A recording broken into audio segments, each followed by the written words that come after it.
Namasté.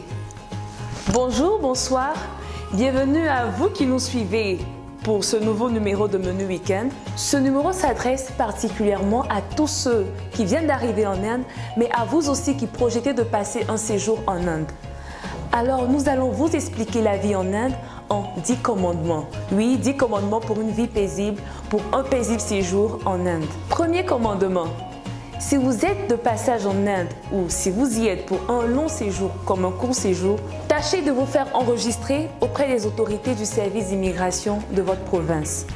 En effet, vous disposez de 14 jours pour soumettre votre motif de séjour et aussi obtenir un permis de résidence. À défaut de le faire, vous exposez à des complications, oui, des complications qui peuvent même vous mener à des peines de prison.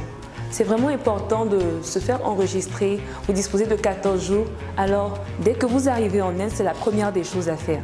Deuxième commandement. La cuisine indienne est très épicée. C'est un avantage pour certains, comme un inconvénient pour d'autres.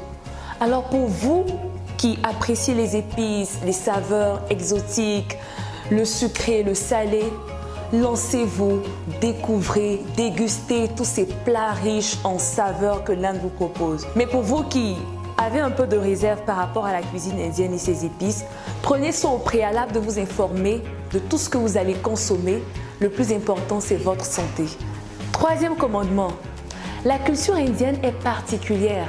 Elle est fortement influencée par la religion nationale. Alors ne vous offusquez pas en cours de route de voir des vaches se promener sur la route et de même voir votre chauffeur freiner juste pour laisser un troupeau de vaches passer. C'est de coutume ici en Inde parce que la vache est un animal sacré. C'est un peu comme la musique. Il nous arrive en Afrique de jouer la musique à des heures tardives, alors qu'ici en Inde, le calme public est une valeur nationale à respecter. Quatrième commandement. Si vous arrive de prendre un auto, je vous prie de demander gentiment au chauffeur de bien vouloir mettre son kilométrage ou encore metteur comme nous le disons ici. Alors ça vous évitera des taxations de courses arbitraires, mais surtout cela vous évitera de perdre votre temps à vous chamailler, vous disputer avec le chauffeur. Cinquième commandement. Il est de coutume pour les hôtes indiens de laisser leurs chaussures au seuil de la maison avant d'y entrer. Ne le prenez pas méchamment, ce n'est pas un rituel, mais c'est plus une question d'hygiène made in India. Ne vous offusquez pas, s'il y a des rendez-vous avec votre médecin, votre dentiste ou peu importe, il vous est demandé de laisser vos chaussures à l'entrée de la porte.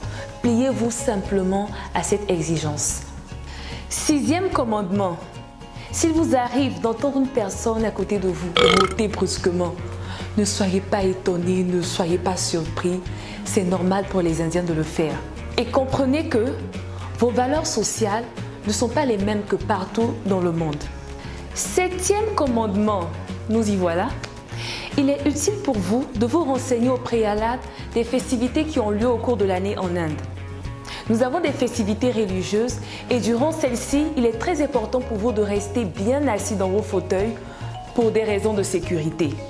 Parce qu'en réalité, le taux de criminalité et d'insécurité est grandissant ici en Inde. Pour plus de précautions, il est préférable de rester chez vous à la maison. Huitième commandement. Il est de coutume en Inde de recevoir ses invités avec une tasse de café ou de thé. C'est un signe d'hospitalité qui permet aussi de resserrer les liens de fraternité et d'amitié. Neuvième commandement. L'Inde est un pays fabuleux, extraordinaire et son peuple est vraiment aussi fabuleux. Alors n'hésitez pas à prendre exemple sur ce peuple qui a de bonnes valeurs morales. Inspirez-vous d'eux, c'est un pays émergent qui regorge de ressources pour inspirer à votre tour votre pays d'origine. Et enfin, dixième commandement. N'oubliez pas, n'oubliez surtout pas de saluer les personnes âgées, les autorités avec le Namasté national. Nous vous remercions de nous avoir suivis encore une fois de plus pour ce fabuleux numéro de Menu Week-end. La suite au prochain numéro.